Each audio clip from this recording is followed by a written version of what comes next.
জানেন কি, ভগবান শ্রীকৃষ্ণকে অভিশাপের হাত থেকে বাঁচাতে নিজে অভিশাপ ভোগ করেছিলেন বন্ধু সুদামা। কৃষ্ণ আর সুদামা যখন ছোটবেলায় সন্দীপন মুনির আশ্রমে শিক্ষা গ্রহণ করছিলেন, তখন সেই আশ্রমের নিকটে এক দরিদ্র বৃদ্ধা বাস করতেন। একবার সেই বৃদ্ধা ভিক্ষা করে সামান্য কিছু ছোলা পান।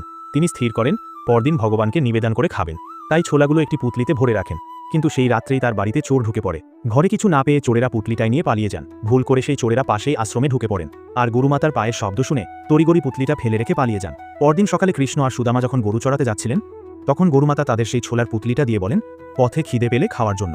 অন্যদিকে বৃদ্ধা ঘুম ভেঙে দেখেন তার পুঁটলিটা চুরি হয়েছে।